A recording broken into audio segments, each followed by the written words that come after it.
ladies and gentlemen. Welcome back to another exciting edition of the Modjeska Simkins School of Human Rights.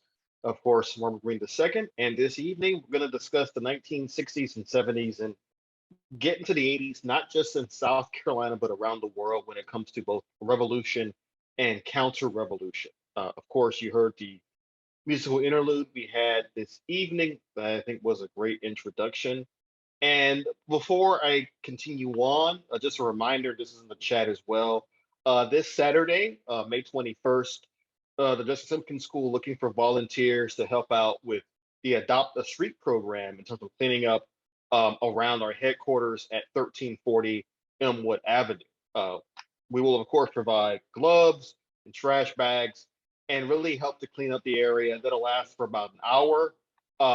And of course, this is again a part of really getting involved in the community. So it's if you have not been to the Modjeska Simkins area before, this is a great chance to do so.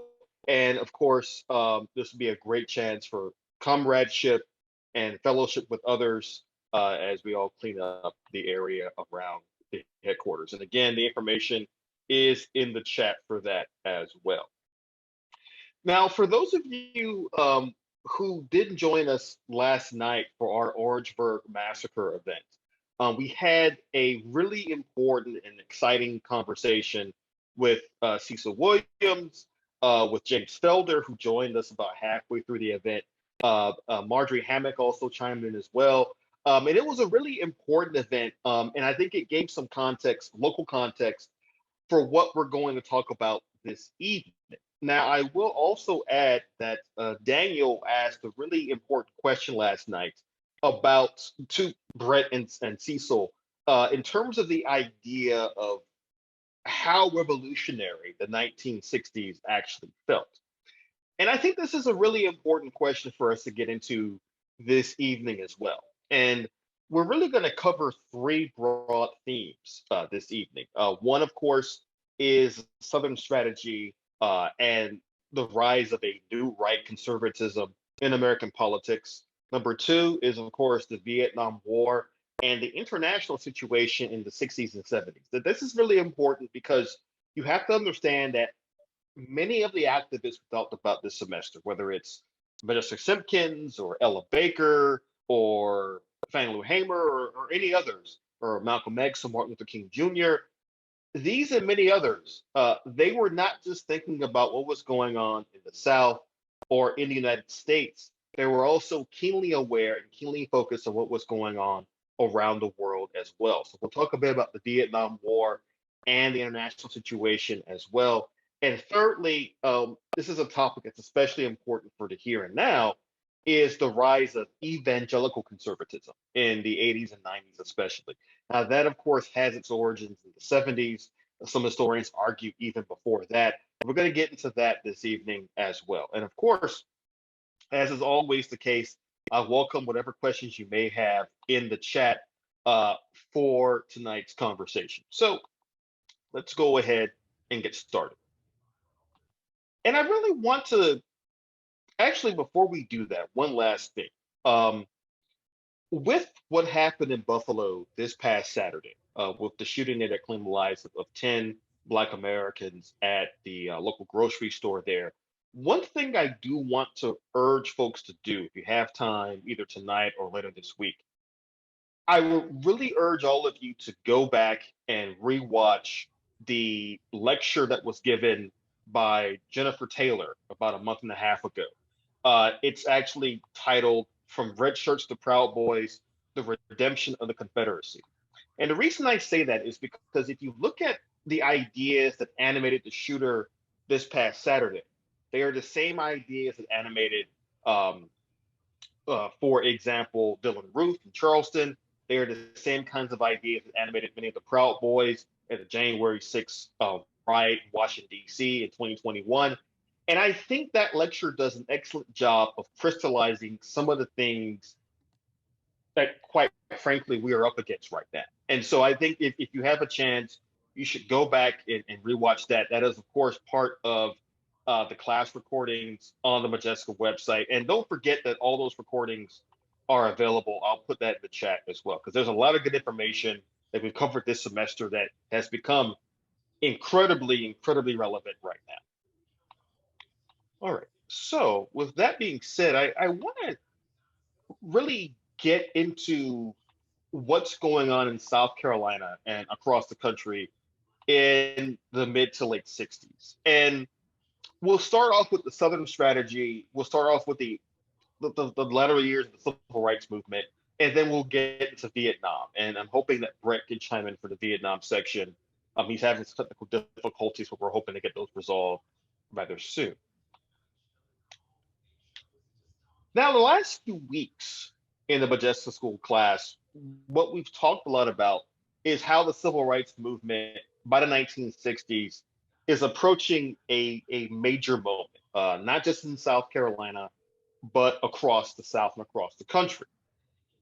And we have talked a great deal about what the activists in favor of civil rights have been doing, whether it's the students in SNCC, whether it's Modjeska Simkins herself, whether it's the NAACP in the state. But it's also critical for us to understand the kinds of forces they were up against in the 50s and 60s. And one of those, of course, is the White Citizens Council. I want to make this clear that the White Citizens Councils across the South were really some of the most important leaders in the counter-revolution against civil rights. I know that I come back to Daniel's question from last night about revolution. What's really interesting is that in many ways, one way to think of American history is it's almost a continuous moment of counter-revolution against the forces of justice and peace and equality in our society. And the White Citizens Councils are an excellent example of this. In South Carolina, one of their important bases of power was actually Orangeburg County. It was a critical center of the White Citizens Council in South Carolina. And essentially, the White Citizens Council, as it was described by civil rights activists in the 50s and 60s, they referred to it as essentially the Ku Klux Klan in business suits, where the Klan was using the tactics of violence and intimidation and burning of crosses, and in places like Birmingham, actual bombs, for example. The White Citizens Council used the power of the purse, the power of jobs, the power of economics to really try to shape the discourse and the struggle over civil rights throughout South Carolina and across the South. Now, I mentioned the Citizens Council to start us off this evening because these councils did not simply disappear. In many parts of the South, they turned into what were called conservative councils in the 1970s and 80s. They basically repackaged themselves as going from being pro-segregation to simply saying, as you can see from the picture here, being in favor of states' rights and using some of that language to cloud some of their, or really cover up some of their earlier sympathies against the civil rights movement. Now, within South Carolina, and again, for those who viewed the Orangeburg Massacre film Scarred Justice yesterday, some of this is information you may already know.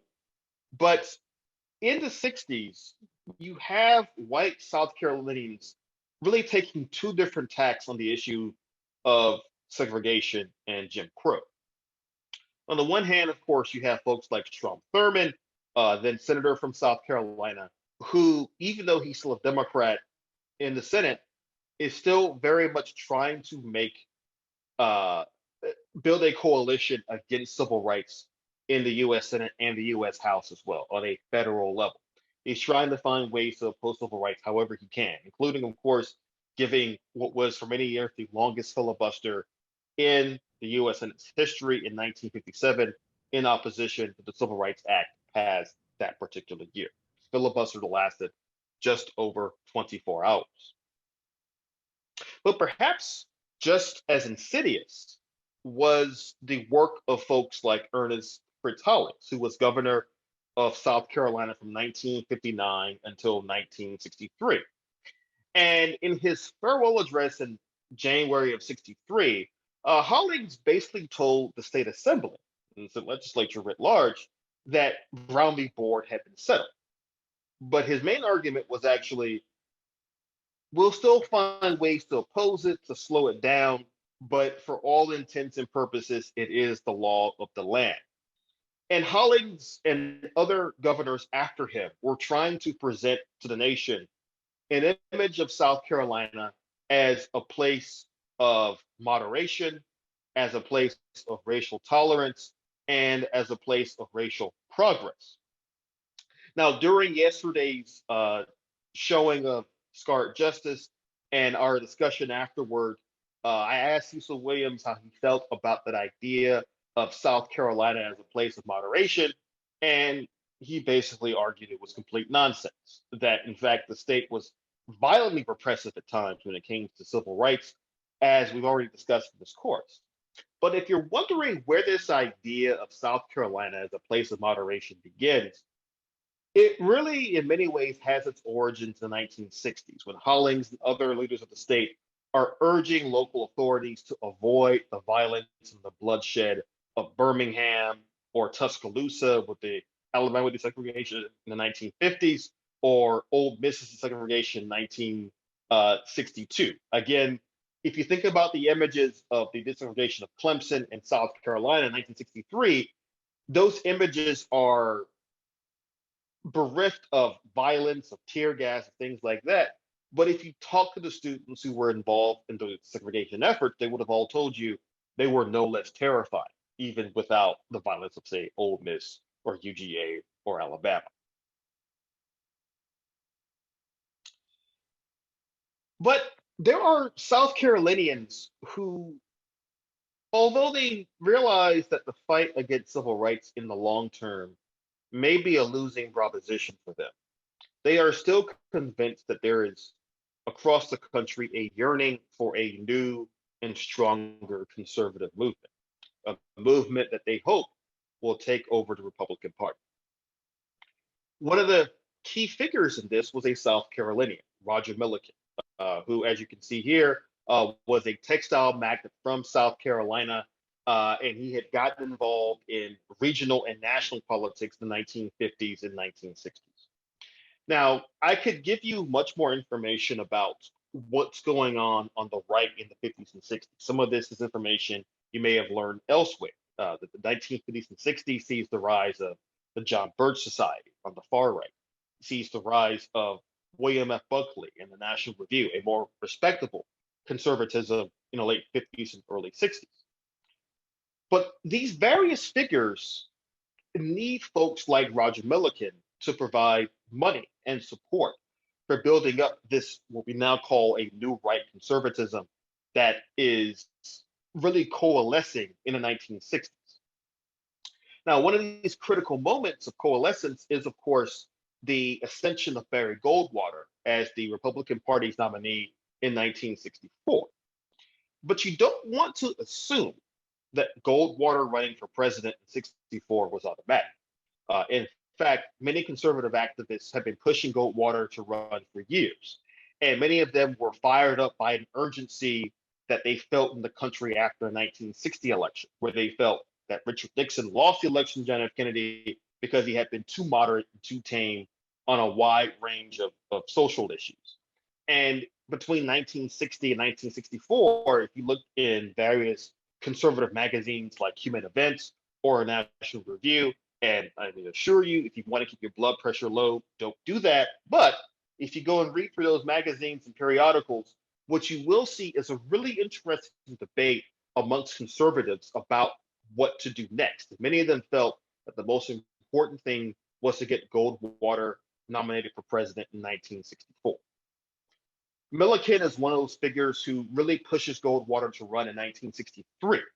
And in fact, if you look back at the fall of 63, much of the chatter in the national media was the assumption of a 64 race between John F. Kennedy and Barry Goldwater. This actually helps to explain some of Kennedy's reluctance to get behind civil rights because he feared a white backlash vote in 1964. Of course, Kennedy is assassinated, Johnson becomes president, and pretty soon puts actual muscle behind the Civil Rights Act in Congress that eventually gets passed in 1964.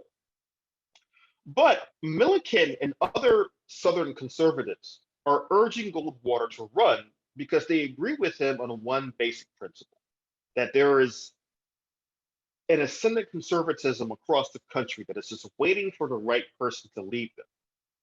mainly to lead white Southerners out of the Democratic Party and into the Republican Party. And as many of us already know, another figure from South Carolina, Strom Thurmond, will be very instrumental in that as well. But we can't really talk about Thurmond's role in this without talking about Harry Dent. And some of this information is actually covered in your readings for this week, but I think it's important to really center Harry Dent in this conversation. Now, Harry Dent was from South Carolina. He was a key aide of Strom Thurmond in the 1950s and 60s. And Dent is one of those figures in conservative circles who is pushing the idea of what he and others call a Southern strategy. Now, the Southern strategy, I think many of us have probably heard of before, but it's important to talk about it in detail here this evening.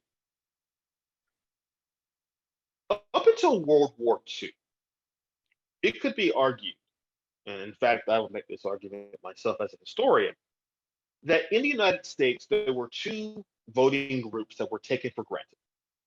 One, of course, is white Southerners who were safely within the Democratic fold for generations and had been since the end of the Civil War. The other was Black Americans, but where white Southerners were taken for granted by Democrats, up until the New Deal era, Black Southerners or Black Americans in general had been largely ignored by both major parties. No less than W.E.B. Du Bois himself in 1928 even wrote an essay for the Crisis magazine, basically arguing that neither party had anything to offer Black voters support. However, as we all know from previous lectures and conversations, during the New Deal era, President Franklin Roosevelt and other national Democrats began making attempts to win Black voting support in the North and the West. By the 1960s, many leaders in both parties, Republicans and Democrats, paid lip service to the idea of civil rights in an attempt to win Black voters.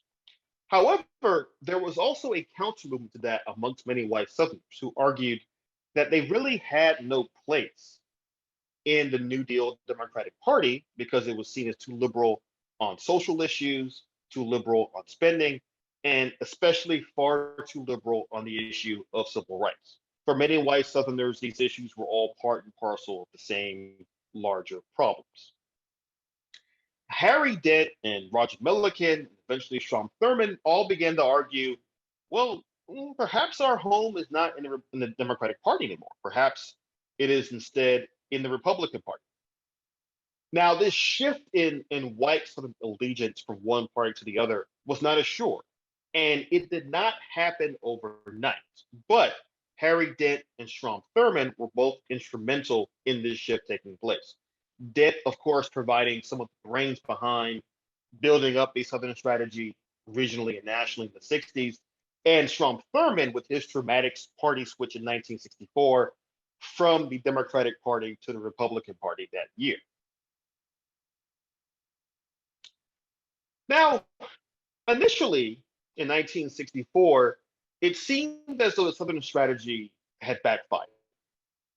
If you look at this electoral map, you can see that only 6 states went for Barry Goldwater, his home state of Arizona, and 5 states in the Deep South, Louisiana, Mississippi, Alabama, Georgia, and of course, good old South Carolina.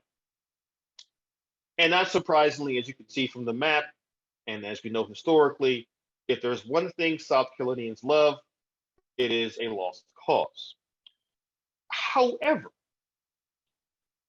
while this map shows a landslide for Lyndon Johnson, all the states in blue with the Democrats that year, of course, what this showed conservatives was if they could just figure out a way to slightly moderate their message and hold on to the South, they could perhaps make inroads elsewhere.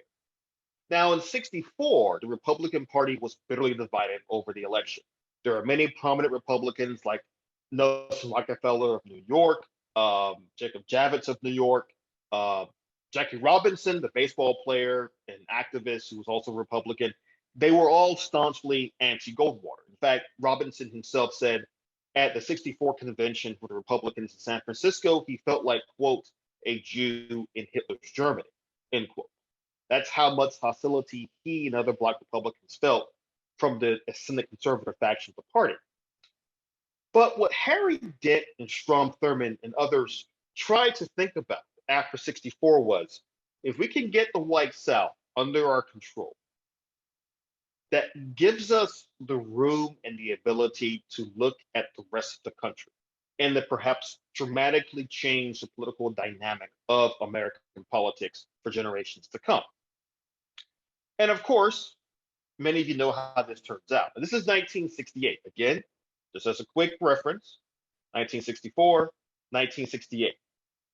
There is a marked and dramatic difference between those two maps. Actually, two differences. One is if you look at the South, of course, you have several states in this weird gold color. They went for George Wallace, who was the third party candidate that year for the American Independent Party. However, you notice that the rest of the South is going for Richard Nixon, who was that year's nominee for president. They do so for two reasons. Nixon, of course, offers his strategy of law and order to really win over white moderate voters across the country who had reluctance and had concerns about Black power, the riots, the war in Vietnam, but did not want to be labeled as racist. And so they could safely vote for Richard Nixon, who promised law and order, who promised to get tough on crime, words that many folks at the time understood as code for we're going to roll back and really keep at bay any remaining gains of the civil rights and Black power eras. But Strom Thurmond in the South is instrumental because he keeps South Carolina and other upper South states from going to George Wallace. In large parts of the South, there was a genuine three-way race between George Wallace, Richard Nixon, and the Democratic nominee for president, Hubert Humphrey, who was getting a lot of votes from newly enfranchised Black voters and also from white Southerners who were still comfortable voting for the Democratic Party because their dad, granddad, and great granddad had done so. But what you're seeing in these two images here is the dream that Harry Dent and Strom Thurmond and others had coming to fruition. Where once in 1964, the conservative movement seemed to be isolated and alone and on the retreat within the GOP, within 4 years, it had not only taken control of the Republican Party, but through Richard Nixon, had significant influence on American politics as well.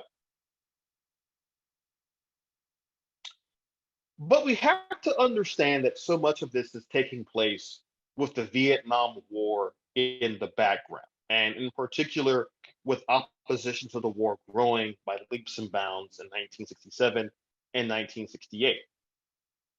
As an example of this, on April 4th, 1967, Dr. Martin Luther King Jr. gives a speech at Riverside Church, New York City, where for the first time he comes out publicly against the war in Vietnam. As a result of that, Dr. King loses a great deal of support, not only from white liberals, not only from the Johnson administration, but even from other civil rights activists who felt that Dr. King, despite having a Nobel Peace Prize, was really stepping out of bounds and going beyond his boundaries as a civil rights activist when he was talking about foreign relations.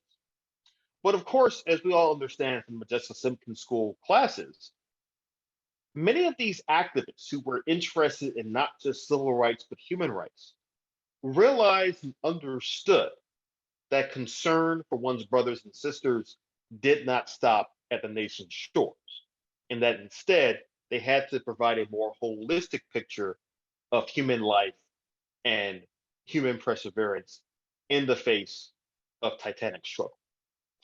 Now, Brett, are you able to join us? I know you want to talk a bit about the Vietnam War, so if you can, Brett, I'll stop sharing my screen for the moment.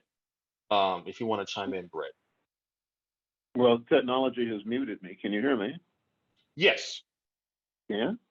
Yes. Is my mouth moving in sync with the noise that's coming out of it? Yes. Close Close enough. As I joked before the class began, I joked with Daniel that if only folks in the '60s knew how to silence Brett Bursey, if they only had Zoom back then, they could have quieted him. But no, Brett has broken through. So Brett, I know you wanted to discuss Vietnam. This is a really important topic, so the floor is yours. Well, if my voice is not in sync with my mouth, I can turn my face off because I think it's distracting. But Go. Becky, tell me what I can do that and talk, and it's easier. Carry on. You look fantastic. Carry on. You with my show face. your face. If you show your face. You like my face? Okay. I like All your right, face. Let's do it. It's 2,000 miles away. It's 2,000 miles and 36 hours with no sleep away. Yeah, one of the really, I think we've touched on a couple of really important elements of this time in history. And the 60s was a time of global revolution. That it wasn't just a few people in the United States, but there were people, I mean, that was happening in France. It was happening in so many countries that were resisting, whether you wanted to call it colonialism or imperialism or just outright exploitation. All over the world, people were fighting back. And that's how we got involved in Vietnam. And to understand how we got involved in Vietnam shines a light on American foreign policy. And that it wasn't that long ago that we had the Monroe Doctrine, where the Central and South America were our backyard. And the manifest destiny was damn near anything white people could get to was theirs. And so in the 50s, after World War II ended with a bang, the cards got reshuffled. The deck got reshuffled. But one of the reshuffling was the resistance that had happened in Vietnam by Vietnamese people for decades and decades, a century of oppression in Vietnam by the Chinese, and then the Japanese, and then the Viet Minh, who were the Vietnamese, fought on the side of the United States during World War II. And it was presumed that when the war was over, Vietnam would get to be owned by Vietnamese. And Ho Chi Minh, who, like many great revolutionaries, was educated in Paris, exiled from his country by the French. He had gone home, and they wrote a Declaration of Independence. And it starts off like, ye by all, whatever, all these men. He paraphrased the United States Constitution. And there was a great understanding that Vietnam was going to be Vietnamese.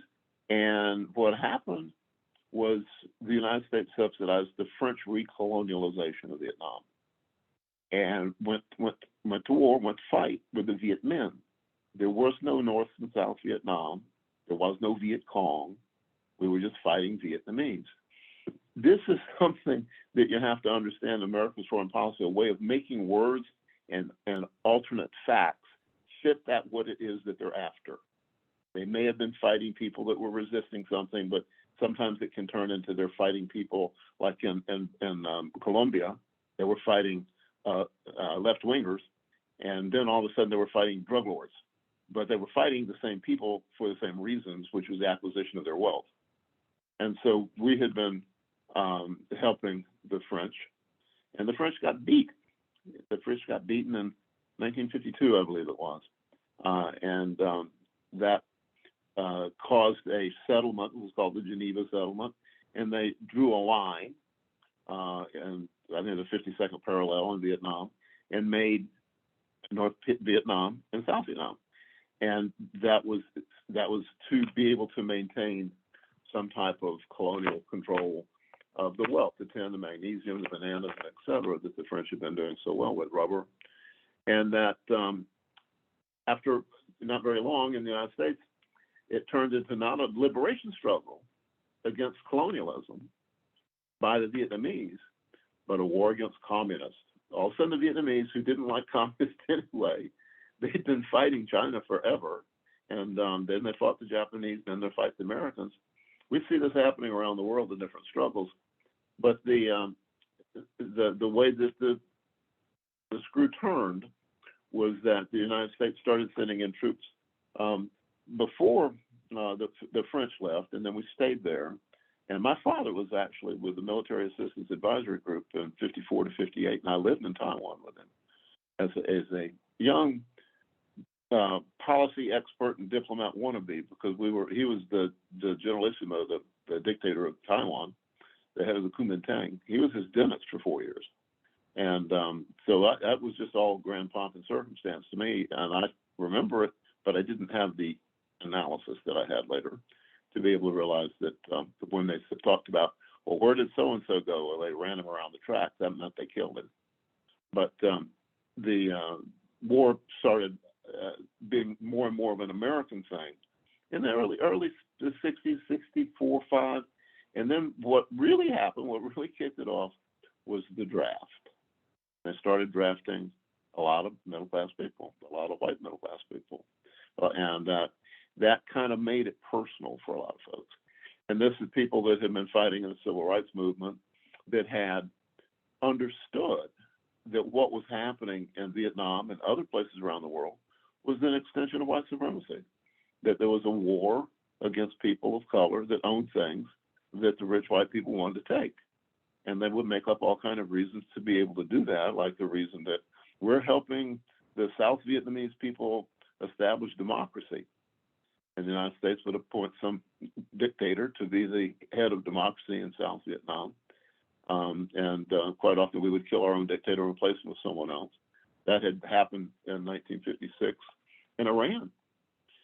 There's those of us that are old enough to remember when Iran had a socialist government that was elected by the people, and we didn't like socialism, so we helped overthrow Mossadegh and put in the Shah of Iran, who was a brutal dictator for many years. And we were, why do these people hate us? Well, they've got a memory, and their history is more truthful than ours. And so I really hate to break it to folks, but the American government lies about what they do. And they do that based on acquisition of wealth, and war is big business. And it's actually not many things that you can do. Nuclear weapons is one of them. That down there has been the largest employer in South Carolina for now 70 years, and they don't make anything they hope they ever use. And there's still like 12,000 people working down there. And so that it's that military-industrial complex that General Eisenhower warned us about. But the colonial reach of the empire, with the British empire here, of course, this was why we fought King George, was a colony. And I remember having that conversation with my father, my commander father in the Navy, living on Parris Island when I was going to high school in Beaufort.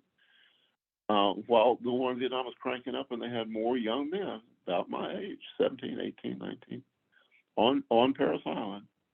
And I'm having this discussion with my father about, well, aren't we just subsidizing extending the French colonial effort? Isn't that what we fought King George for? And he didn't seem to appreciate that. He just his country right or wrong, and he never really supported me, though he always paid my bail money and got me lawyers, so that was something. But that type of disingenuousness is something that everybody else in the world knows. I mean, seriously, that there's not that much trust when they send in help to these. So we have a military presence in 138 countries in the world. There is a long diatribe that I wrote in the study guide, and not everybody's reading the study guide. We can see, with making a list and checking it twice now. But the study guide has a list, and there's links. There's a link to I think it was more than 70 regime changes by force that the United States has done. And we have today a military presence in 130 countries. And so that this is something that is part and parcel to having an extractive and exploitive and predatory system that's dominated by the economics of it. And now, again, I'll use that term. We have a capital-centric society as opposed to a social-centric society. The people that run the government and the government's values have been, I think, I don't know whether it's been distorted or whether that's what the founding fathers actually intended, but it has gotten so far away from this notion of equality and democracy that that we in the Modjeska School certainly want to make it clear that the founding fathers did things like speak against parties. We'll end up with two. don't do it. They also warned against corporations. And right now we have corporations that are people, and corporations put 86% of the campaign money into buying the elections in this country. And so there's some really, really substantive, serious problems that if we don't recognize, we can't be good citizens. We can't be effective organizers, effective change agents, because we don't understand the cause of the problems. And we can't just vote our way out of this because, and I found it saying, well, who owns the democracy and the voting system in America? And it would be the people that pay for it, just like everything else in America. And the citizens of South Carolina, us guys, raise your hand if you put in more than $200 to campaign for elections this last cycle. I don't see any hands going up. Well, it's about 2% of the people in South Carolina make a contribution to candidates. And the candidates themselves, 16 to 18% are self-funded. And the remainder, 80% is from corporations. And we see that tail wagging the dog over and over and over again. And we've written about it over and over and again, and it's going to continue. And so we can't just talk about it. We can't just wait every 2 to 4 years and go vote about it. We got to work our way out of it. We've got to organize our way out of it. We have to circle the wagons and, bank the coals and create an environment where the type of stuff I'm saying now, is thoughtful, it's empirical, it's analyzed, and we're able to present it in a way that it makes sense to people that want to hear it. And that we need to make a safe space for saying dangerous things. And so that's part of a main driver of the Modjeska schools to see this carried on. What I'm telling you is the same thing Du Bois talked about over and over in the books that he wrote for many, many years. And the same thing that Modjeska talked about. And these are the realities of people that are social centrics, like Dr. King. And so let me see if there's more stuff we want to talk about. With the war in Vietnam was something that we don't have now, an opportunity for to test your metals. What are your values? And if you're not called to report on them and stand by them, you don't have to have them. And I think that that's part of the kind of the dissolution of a group of people that would fight for something because they hadn't been challenged to stand for something. And that when there was a draft in Vietnam, I had 3 pre-induction physicals at Fort Jackson. They wanted me to go in the military, and I wasn't going to do it. I ended up in prison. But that's one of the reasons we don't have a draft now. And there's a real famous saying that, Lord, somebody said about Nixon, or Nixon said it about Nixon, that he's going to be the first president not to just lose a war, but to lose the army, because we had resistance within the army. And that's a piece that Becky, we want to talk a little bit about the GI anti-war stuff. We can at least lay that groundwork about who was doing it. Because Yes. Was that a yes, Becky? Yeah. I think Speak to that what you're doing now. I'm working on a project, Doc for Grow, that's the 5th booklet we've been given a grant from the Richland County Conservation Commission. They've been very generous to us and for this specific project, it's documenting the radical youth movements in Columbia, South Carolina, in the Midlands between 1968 and 1988, just because I had to have bookends or this could go on forever. So it was kind of an arbitrary thing, but a lot happened in those 20 years. It was quite impressive. And I hadn't really realized, even though I've got a long history with Brett, and he was in the thick of it for all, if not much of it, that there's so much that came out of those movements that happened right here in South Carolina. And I think that it hasn't gotten the attention that it deserves. And it begins with Howard Levy in 1965 came to Columbia. He'd been part of the Berry Plan, which allowed him to defer service for a while he went to medical school in New York, which is where he was from. And he'd been, in the time that he was working on his medical degree, he got radicalized, and he spent time in Bellevue, and the anti-war stuff was heating up. And so the original contract that he made, he felt kind of like, by the time he landed in Colombia, he was a captain at that point, and working at Fort Jackson in the dermatology clinic. And at some point he was fairly outspoken guy just by nature, and kind of ornery, which is why I love him so much. But in that kind of social setting, it wasn't really acceptable for him to be voicing his personal opinions at work and anywhere else he could find a sympathetic ear. So first of all, he didn't want it. As an officer, he decided he didn't want to be part of that officer culture. So he lived off campus in a Black neighborhood and did voter registration, which didn't sit well with a lot of the folks on the fort. They were already kind of suspicious of this guy that was kind of brash and didn't keep his hair right and didn't keep his uniform right.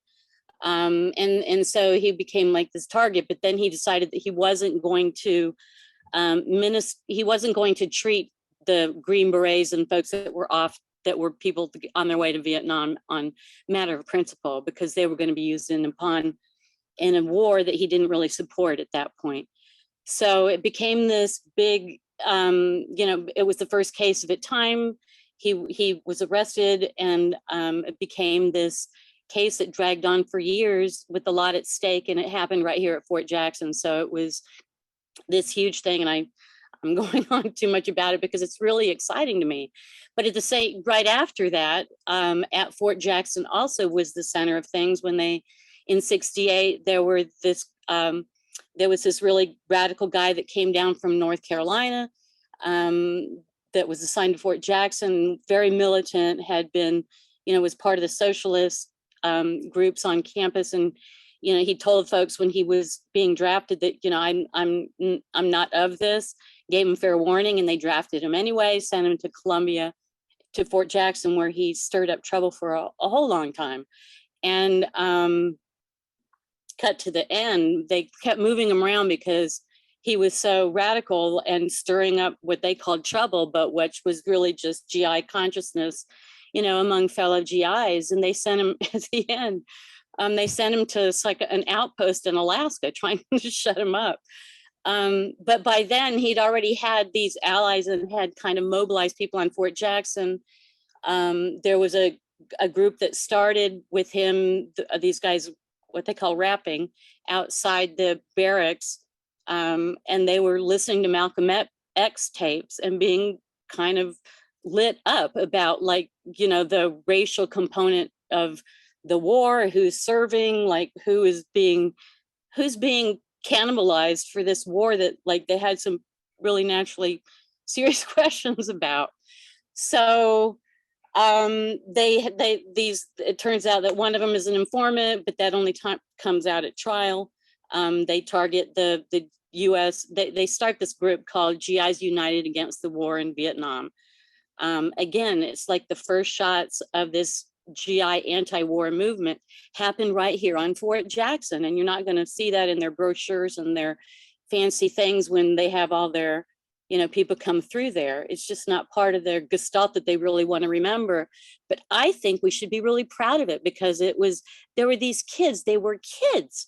There were 17, 18, 19-year-olds that were standing up against the most powerful force, and against, like, this whole cultural element too, in Colombia of all places, which really takes pride in its, military townness. And so that's a long story too. I'm going on way too long. I'm so sorry. But that is also followed, in 1970 or 1968, because of Howard Levy and the anti-war sentiment that's going on at Fort Jackson. These kids, a guy from the left coast, Fred Gardner, comes to Columbia to start the UFO Coffee House in 1968. It opens in the January of 1968. It's supposed to be kind of this neutral space for GIs to come and be with others of like mind that wasn't like the USO down the street, which was kind of like Martha Ray and Bob Hope, which is fine. Nobody had a problem with that, except it wasn't giving the folks the kind of information that Fred Gardner and other people that were, kind of trying to resist this war, by the people that were being asked to fight it, which were largely people of color and people with lesser means. It's like, so that they started the coffee house, which became this huge vortex of GI anti-war sentiment, because Fort Jackson at the time was one of the largest training grounds. Did all the trainees on the East Coast came through Fort Jackson before they shipped them out. So that was like this huge training ground and an opportunity to be of service to these people that were there. And so they did the GI coffee house. It kind of ruffled a lot of feathers. It was open for 2 years.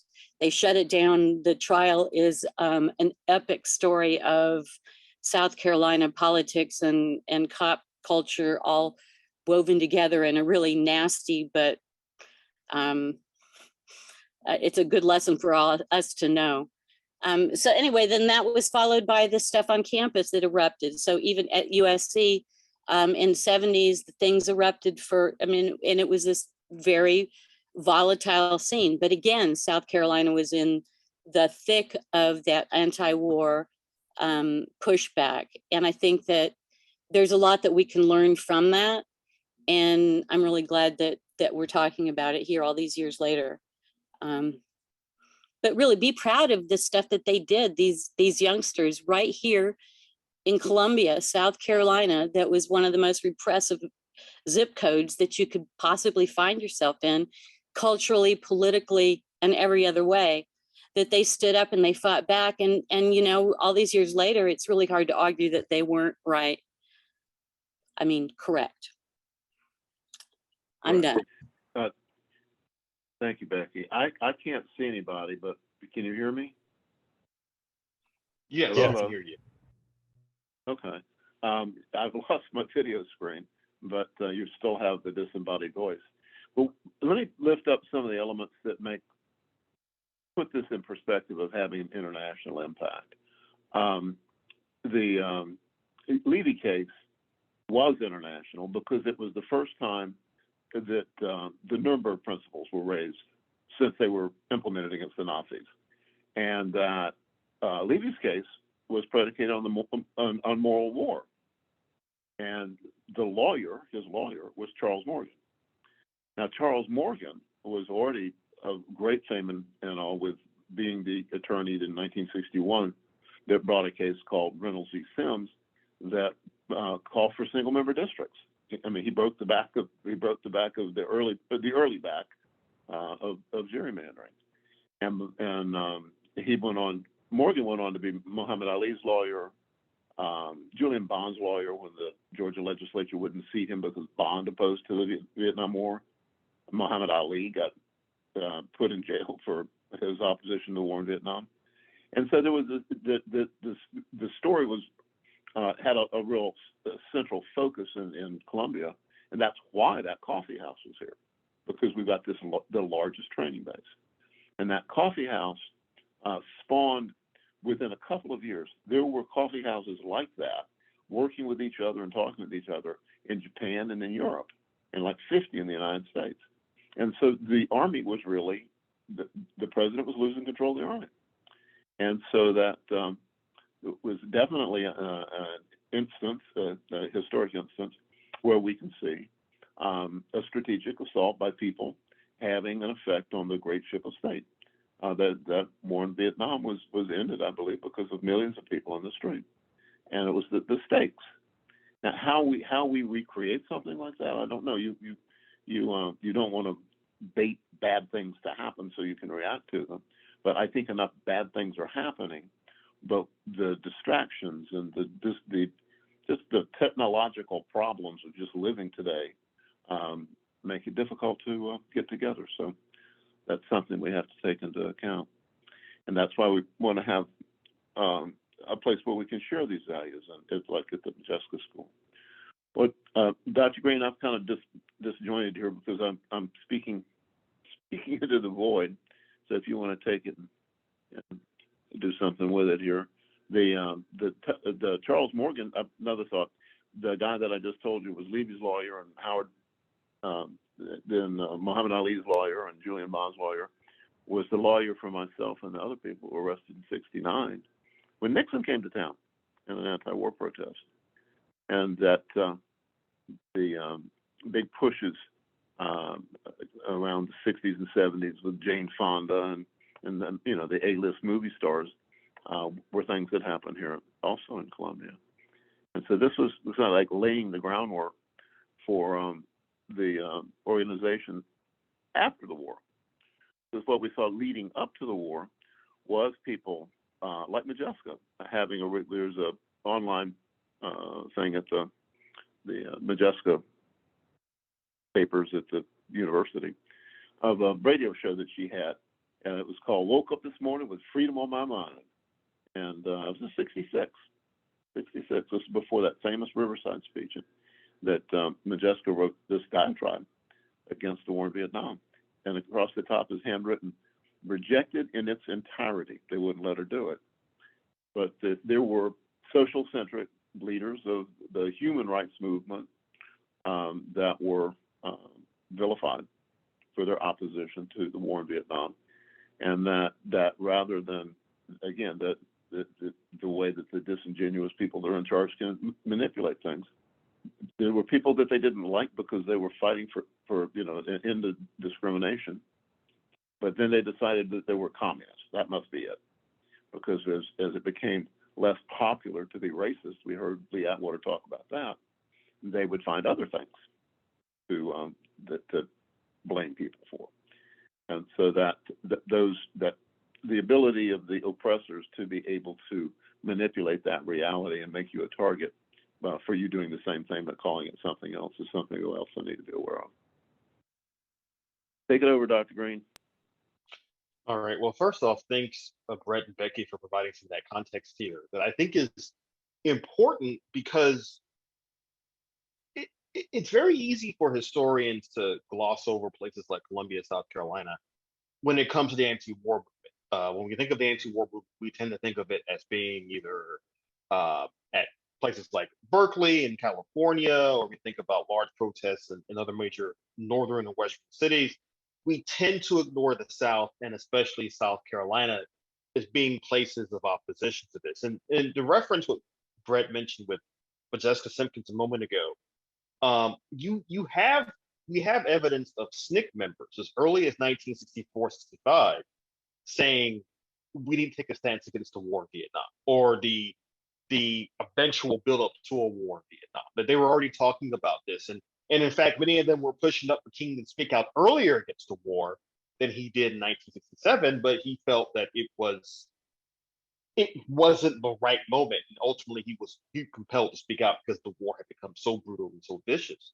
But to something that Brett and Becky both mentioned about U.S. bases, I'll get back to the '60s in a second, but I wanted to show this image, and I think this kind of crystallizes what we're talking about this evening when we talk about American imperialism and American military power today. This is a map I often use with my students at classroom as well. And this shows you the location of every known U.S. military base in the world. And the larger circles are like multiple bases in one location, bases of larger importance. And as you can see here, we have a major military presence on every continent except, of course, Antarctica. And so you look at this map, and I think this kind of shows what we're talking about here, that when you're talking about the opposition to the war in Vietnam, it didn't just arise out of thin air. It wasn't even just about Vietnam. It's part of a much larger and longer American tradition of opposition to American imperialism. Whether you want to talk about Mark Twain being against the Philippine War in the early 20th century, or you talk about athletes being against the Gulf War in 1991. Again, this is part of a much larger tradition. But I also want to make it clear here Again, that we're talking about Vietnam, and I'm glad Brett mentioned the fact that during that era, at least internationally, peoples around the world were speaking out against a variety of things. He actually mentioned some of these. Um, for example, you have the Prague Spring in Czechoslovakia in 1968, where the socialist government there was trying to implement what they called socialism with a human face. And that was, of course, crushed by the Soviet Union. You have the near revolution in Paris, France, in May of that same year, where you have students and industrial workers alike really coming close to overthrowing the government of Charles de Gaulle in France in 1968. And I mean, things were so tense in France that there was a moment where de Gaulle himself kind of thought it was over, that he was going to have to leave office. But he doesn't.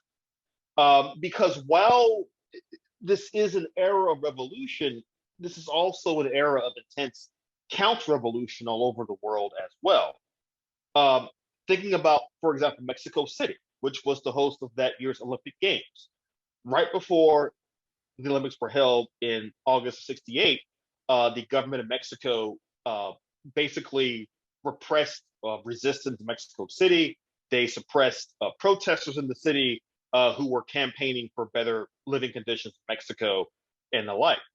At the same time, of course, you have the infamous Democratic National Convention riots in Chicago in August of 68, which many refer to as a police riot because of the actions of law enforcement and basically provoking a riot against the protesters at the DNC that particular year.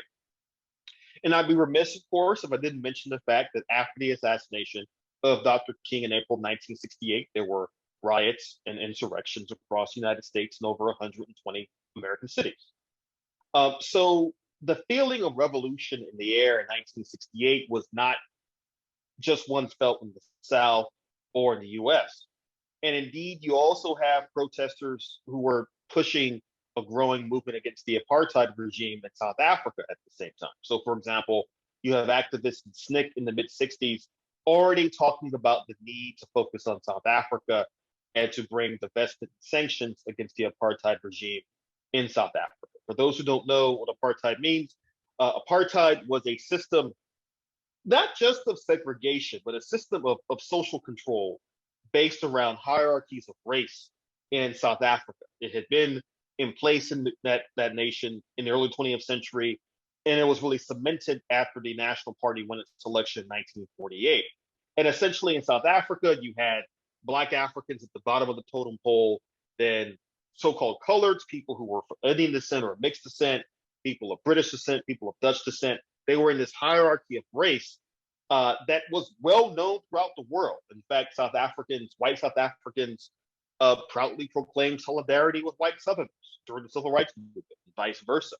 And these issues we're talking about here were issues that activists in places like Columbia or Orangeburg or Charleston or Greenville were not only well aware of, but when they talked about their fight against oppression in South Carolina, they couched it in it being, as I say, call it here, but a local phase of a world problem. These activists never thought of themselves simply as being alone, and they were a part of a worldwide struggle for justice. But as we all know, this was not an easy situation. And some of what about the cover is really based off of last night's discussion of the Orangeburg Massacre. But while you have these groups fomenting revolt, fomenting social change, perhaps even fomenting revolution, you still have the elite of South Carolina trying to clamp down on any further social revolution. Robert McNair, who was governor of the state in the late 1960s, really embodied this attempt to control social change as much as possible. Again, I mentioned before how folks like Fritz Hollings offered a moderate face of South Carolina to the entire country. Governor McNair was certainly part of that tradition.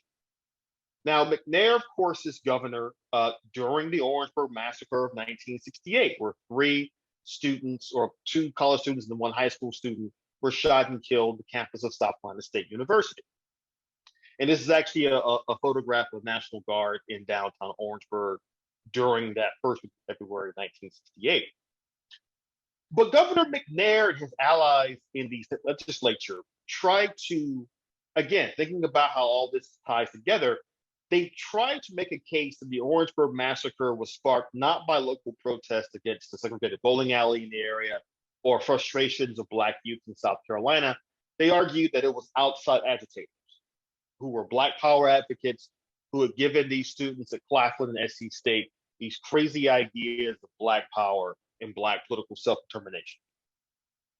Obviously, there was no history in South Carolina of Black people having political power or being in control of their own destiny. That had never happened before in the state. Those are just crazy ideas that these students had gotten from Cleveland Sellers, who himself was from South Carolina, but apparently changed into the ferocious and monstrous embodiment of Black power in the Palmetto State. But if you really want to understand, yes. Well, I was just going to point out that I think an important takeaway is that this myth of South Carolina being coming through the civil rights struggle with less bloodshed is seen, I think, by the fact that some of the things we were talking about in the 60s and were the Black people. They shot them and killed them in Orangeburg, and the same Highway patrolman at the University of South Carolina 2 years later at a protest there with people that were literally described by the I can't remember the name of the Committee to Investigate Communism. There were some books that we need to share that they put out, some pamphlets that talked about the relationship with the student activist, the white student activist, being with these militant groups. But all they did was arrest the white kids and say, leave the state and we'll drop the charges. And the Black kids, they just simply shot and killed or wounded very seriously. And so that's something that's been going on for a long time here. Right. The UFO, same thing. The UFO people got sentenced to 6 years in prison, leave the state and we'll drop the charges. Precisely. And yeah, that's a really important point that we don't want to, and I know that Bobby Donaldson and others have also made this argument that when we think about violence during the civil rights movement, it's not just people being shot and killed or being murdered, being lynched. There's also the threat of economic violence, of losing your job, losing your livelihood. And we saw this a few weeks ago when talking about the cases in Clarendon County, where Justice Simkins is having to raise money and food to support these people during a time of need. And again, to that point, I do want to also show something that I showed to the folks in the class yesterday. And yeah, the answer question from Derek, that was, I think he's referring to HUAC, actually, the House Un-American Activities Committee, which was, I believe, still going strong in the late 60s. But I do want to also show this image from Freedom Ways magazine in spring of 1968. Again, Freedom Ways being a magazine that was published by Black leftists in the United States, but it was a magazine meant to talk about the worldwide struggle against imperialism and capitalism. In that spring issue, which was dedicated to Martin Luther King Jr. after his assassination, the first thing you see when you open the issue is this. This is a sort of a tribute, a memoriam to the martyrs. And it had the list of the names of 5 men who were executed by the Ian Smith regime in Southern Rhodesia, another white supremacist government in Southern Africa. And then the bottom of the page, you have the 3 young men who were shot and killed in Orangeburg in February of 1968. So again, for activists in that time period, in 1968, when they were talking about the Orangeburg massacre or the Ian Smith regime in Rhodesia or Martin Luther King's death or the Tet Offensive or the revolution or the revolution in Paris, for them, these were all part and parcel of a global struggle, a global campaign against imperialism, capitalism, white supremacy, and the like. But, and I think this is something that I want to also point out here.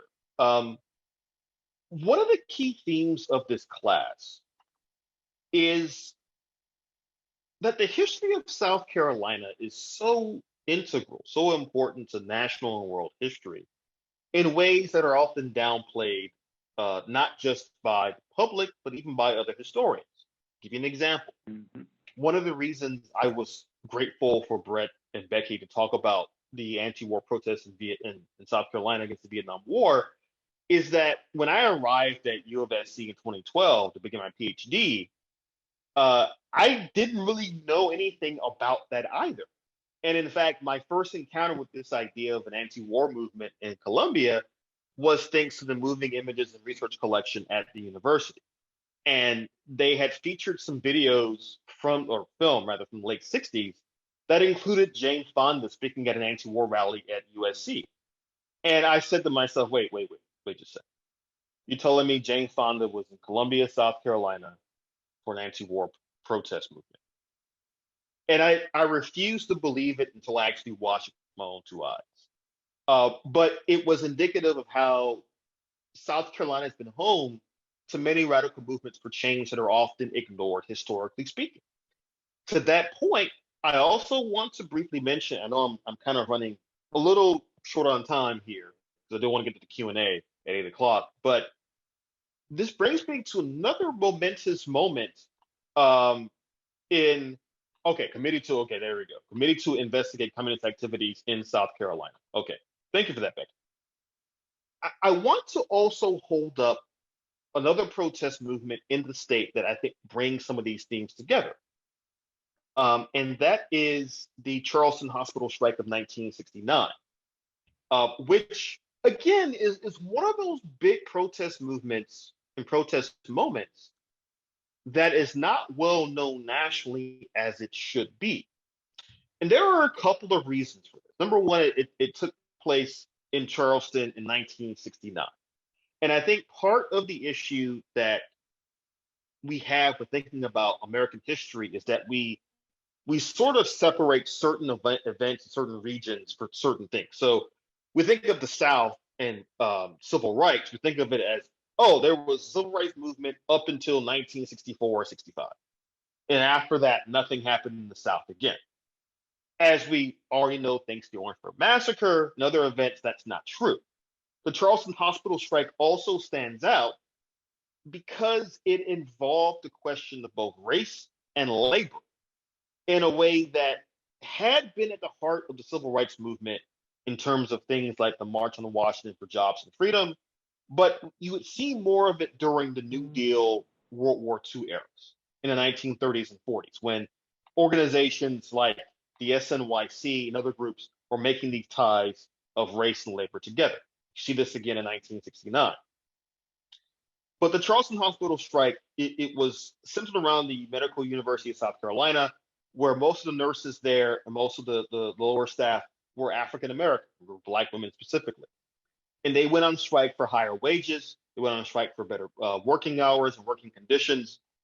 And the rhetoric of the hospital strike utilized both symbolism from the civil rights movement and also symbolism from the labor movement. And this makes a lot of sense. Again, remember, you rewind back a few weeks, I mentioned that in 1945, Charleston was the site of the cigar factory strike, where you have Black and white women working together to push for better working conditions and better wages there. So the labor tradition in Charleston is nothing new. But what makes this different was that this hospital strike in 1969 gained national and international headlines, partly because national movement leaders like Ralph Abernathy and Coretta Scott King got involved in the movement. So I want to just very, very briefly, because I know it's already 7:41, but I want to show a couple of minutes from a documentary called I Am Somebody. This is a documentary. It was actually released in 1970, a year after the strike. And it's basically footage from Charleston during the strike. And it shows both everyday Charlestonians, Black and white, participating in the strike, but it also shows civil rights activists like Ralph Abernathy, Andrew Young, and most notably Coretta Scott King coming down to Charleston to offer their support. So I want to show Coretta Scott King's speech that she gave at the height of the strike in 1969.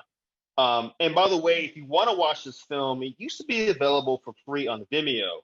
I couldn't find it there, but if you have a Richland County Library card and you have access to Hoopla, the digital streaming service, you can actually watch it on there for free, just FYI. So I just want to show this for a couple of minutes, then we'll keep going.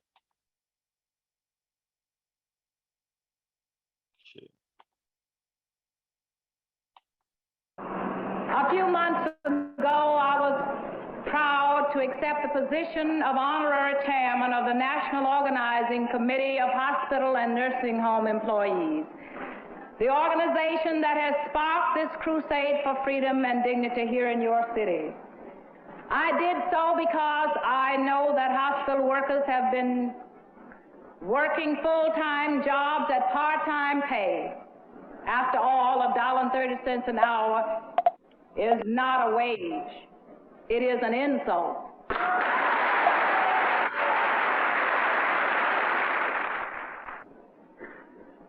I also have another interest for being here, and that is many of the hospital workers throughout our nation are women, black women, many of whom are the main supporters of their families. I feel that the black woman in our nation, the black working woman, is perhaps the most discriminated against of all of the working women, the black woman. And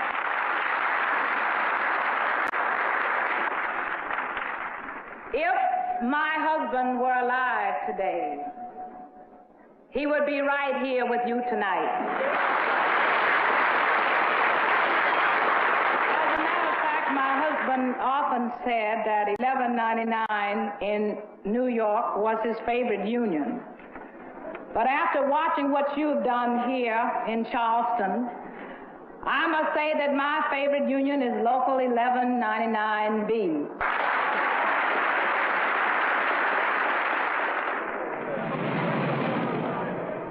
Now, let me just go ahead and exit out of his for a moment. So one thing I want to point out with the documentary, did everybody see it? Did you guys actually see it or what? Didn't see it? Oh, that's weird. Let me try this again. Can you see that? You can't? Oh, dang it. Blank screen, Doc.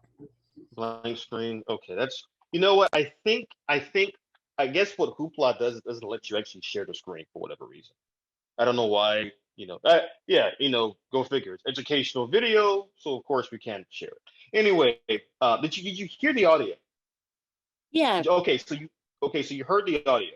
Well, the thing is, I can share the link, but if you don't have a Hoopla account, it may not work for you. Just FYI. So if you don't have a Hoopla account, I think it's free to set up. If you don't have one, set up as soon as you can.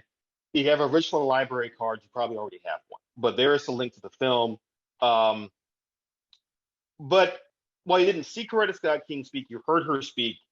And this is why a few weeks ago I made sure to point out that before she met Martin Luther King Jr., she already had her own political thoughts and ideas as an activist that were very much couched in ideas about the intersection of race, gender, and labor. You heard that in her speech, that she made it clear that what they were talking about was of vital interest, not just Charlestonians, but folks across the country. And I'm glad that that Russell mentioned that Walter Reuther, who was UAW president, did come down to Charleston on a few occasions. Again, the labor movement really got behind the hospital workers in Charleston because they saw it as an important moment, not just civil rights history, but also labor history as well. And in fact, the early 1970s was an era of intense labor upheaval across the country. We kind of gloss over that too, but it's important to point that out as well.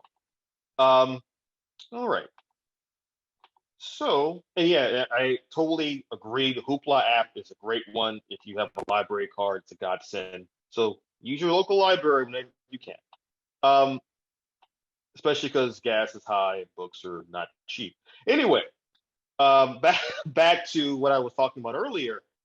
I wanted to mention that though because so much of this happens in the context of, for lack of a better way to call it, a post-civil rights moment in American history, where you have a Civil Rights Act on the books, you have a Voting Rights Act on the books. The fight for civil rights is not really over. It's actually just beginning. But for many activists, especially, what they're having to deal with in the 60s and 70s is getting folks to understand that just because there's legislation on the books for civil rights doesn't mean it's actually being enforced.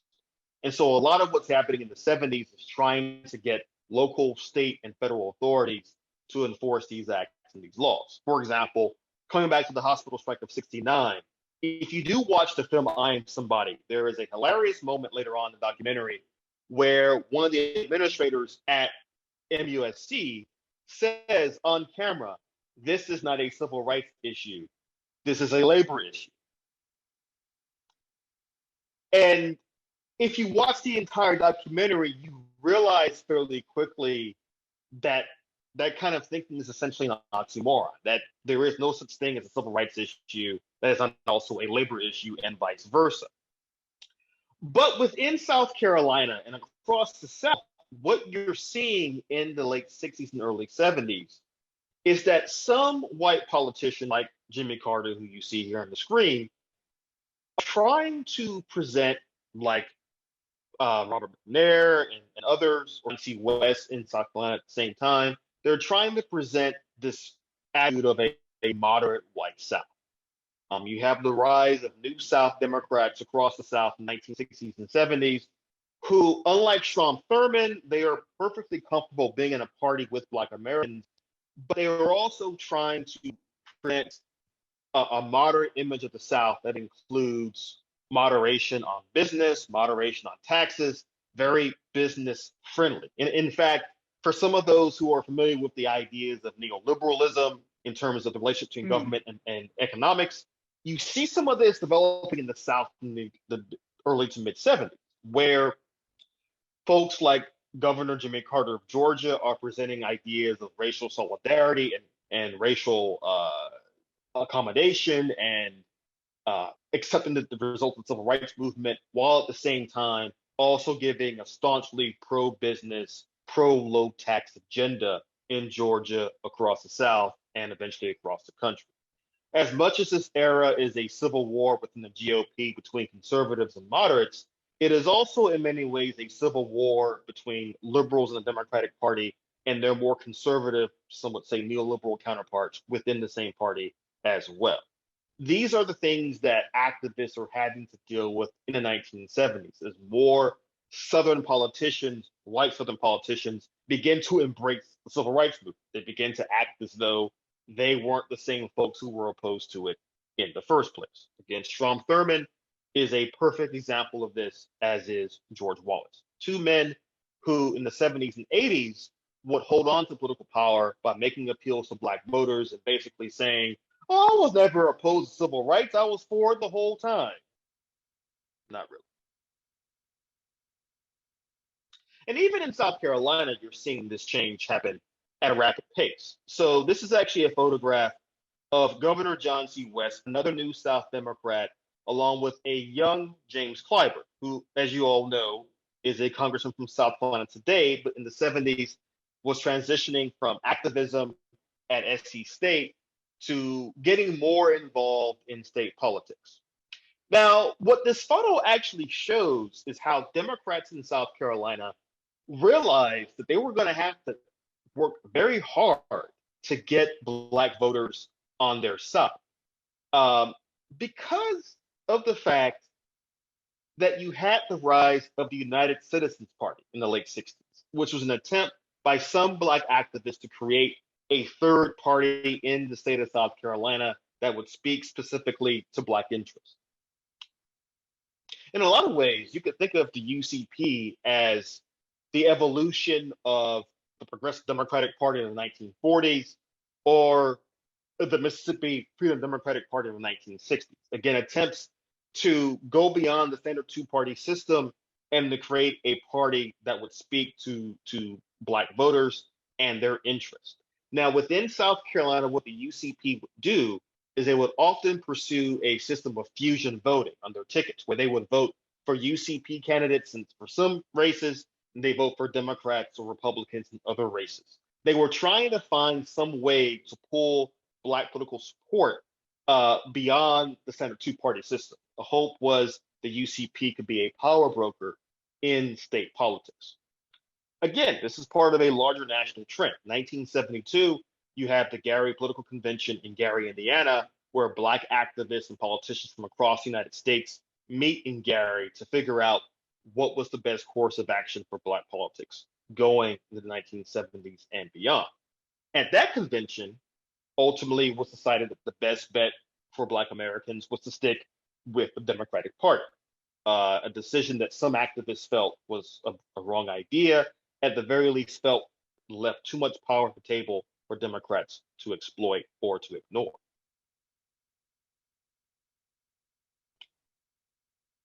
You eventually see activists, you see Marjorie Hammock approves of this, you could see folks like John Roy Harper, who were heavily involved in activism and the legal system in South Carolina, becoming involved in the UCP, ultimately running for office in Richland County, really showing how Black Americans, after a century of struggle, were trying to get back to positions of power and authority in South Carolina. I felt this was important to at least talk about tonight, because while we should be focused on activism and different ways of resistance, we don't want to forget about the fact that for some Black activists, they felt that politics was a natural extension of an activist. Now, when they got into office, they of course realized the limits of what they could actually get accomplished and get done.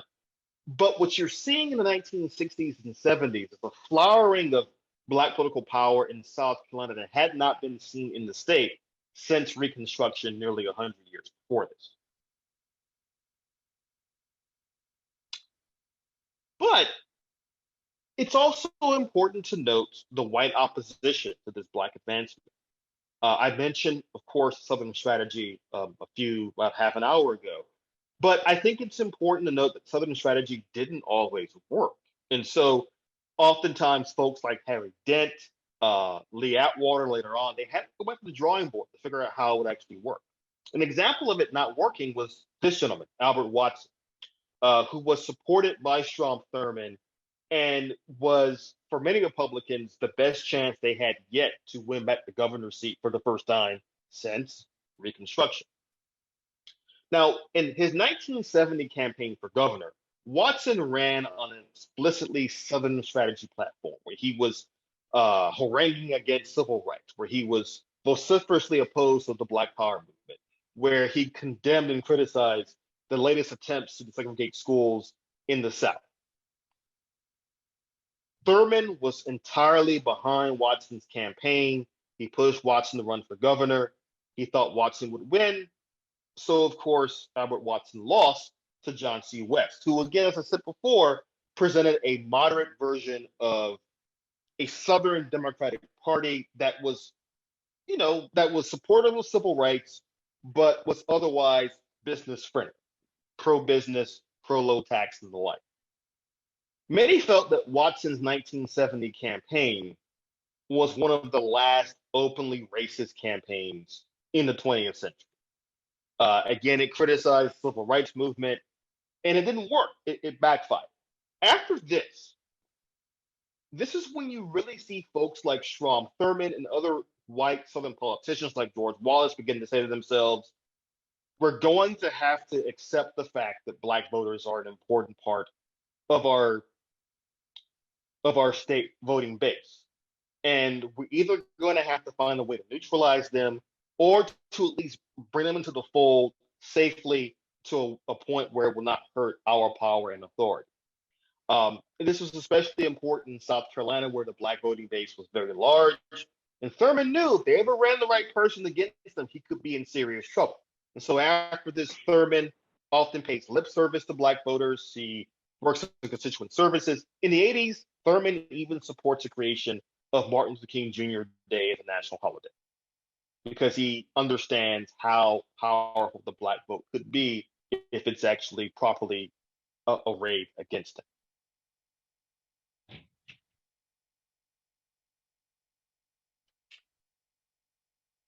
Now, in the 1970s and 80s, while we do see this rise of new right conservatism, it would be a mistake not to talk about the evangelical movement within this new right conservatism. And of course, with the recent leaked Supreme Court document about potentially overturning Roe versus Wade, understanding the power of the evangelical movement is especially important right now. And we have to recognize that this movement very much had its origins in the South with folks like Jerry Falwell, the man you see on the right in this photograph.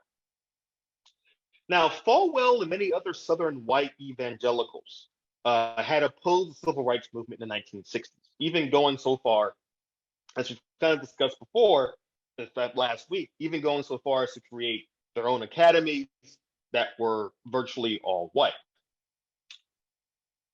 But as a political force, the evangelical movement really gained strength in the 1970s, in large part because of its opposition to the Roe versus Wade Supreme Court decision and also its opposition to the fight for the Equal Rights Amendment in the 1970s, the attempt to add language to the Constitution that basically said that men and women were equal before the law in the US Constitution.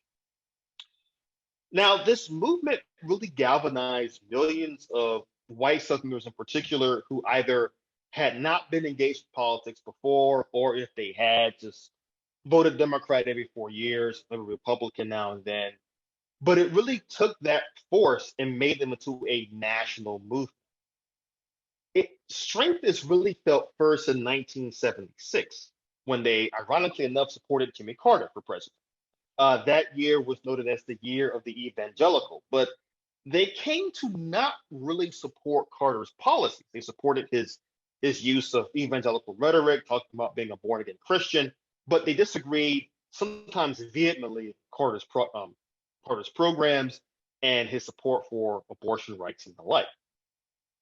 Of course, they would find allies in the Republican Party like Ronald Reagan, who understood their strength as voters and as activists and tried to utilize that to become, of course, for Reagan, become president in 1980 and to support Republican attempts to take the House and the Senate in the 1990s and beyond. At the same time, South Carolina is also proven to be incredibly important as the Southern strategy undergoes several revisions. By the 80s, of course, you have Lee Atwater of South Carolina, who's becoming an important stalwart in the National Republican Party. Now, as Brett alluded to a moment ago, Atwater was a political operative who understood how to use dog whistles, how to use coded language to make appeals to white conservative voters across the country, not just the South. And of course, there is a famous speech, or really a statement that Atwater gave that's recorded as well, where he says in the 60s it was okay to use racial slurs to get voters out. By the 80s, you couldn't do that. Instead, Atwater argued you had to say things like, we support low taxes, we support cutting spending, we're against welfare, so on and so forth. And Atwater was able to use this to his greatest effect in his 1988 support for George H.W. Bush when he ran for president against Michael Dukakis. In 88, you really see the culmination of ideas that were presented by Atwater and others to take Southern strategy and make it a true national strategy for a Republican Party that was on the ascendancy. So throughout the 80s, you had the Southern strategy and the evangelical movement, both providing critical support for an insurgent Republican Party that had taken the White House and would soon take over state governments across the South as well. And again, in case you ever find yourself wondering, why does any of this stuff matter? Well, Lee Atwater can be seen in this photograph with two prominent Trump supporters, Roger Stone and Paul Manafort. I think this photograph is especially important to think about whenever you hear politicians say that the Republican Party was captured by Donald Trump. Well, that might not be the case so much as it was being offered on a silver platter by activists within the party. But again, I want you guys to understand how so much of what we're talking about in the 70s and 80s is still critical to national politics in the here and now.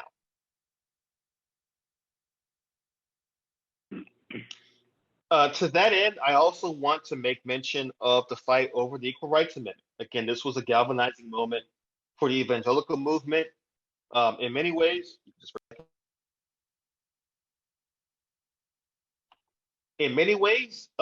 the ERA fight also really pushed three groups to coalesce: evangelicals from the South, Mormons from the West, and Catholics from across the country.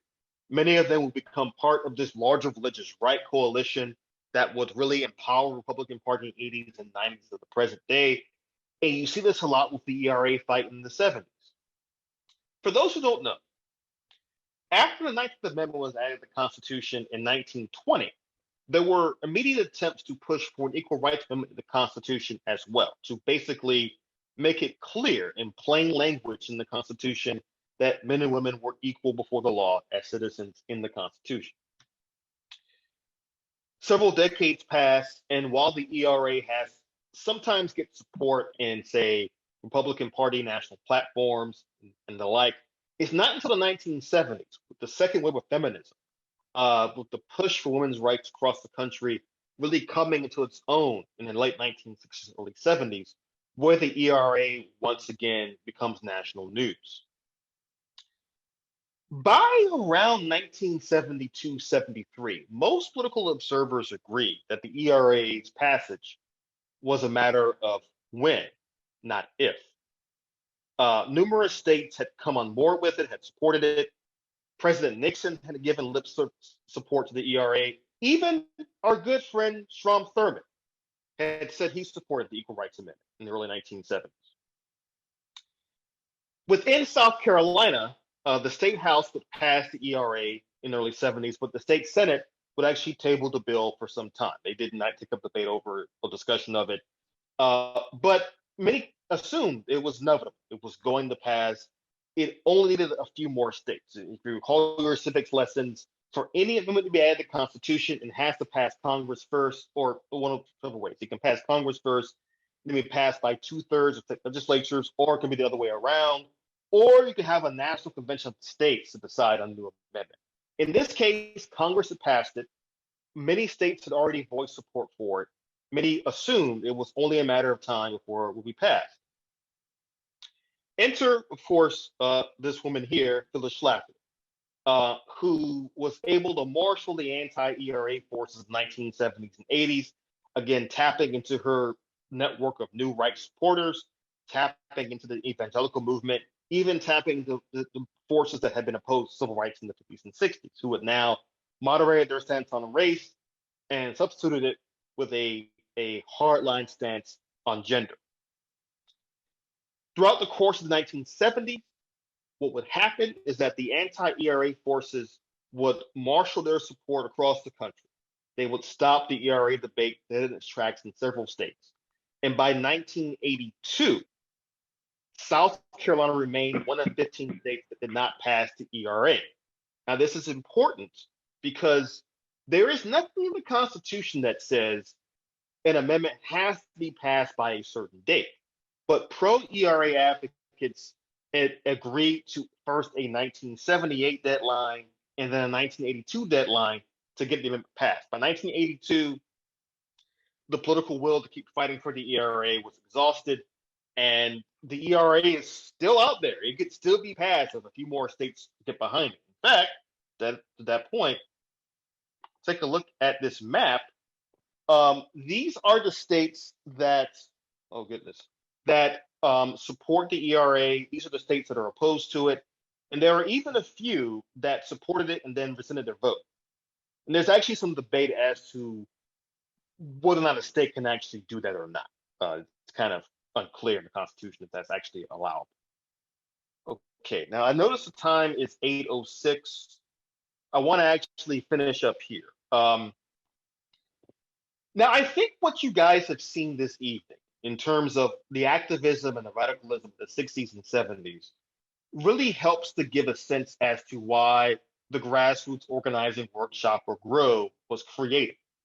By the 1970s, you have these various forces pushing for um, equal rights in terms of gender, pushing for civil rights in terms of race, pushing against and into American imperialism, pushing for labor activism, labor rights.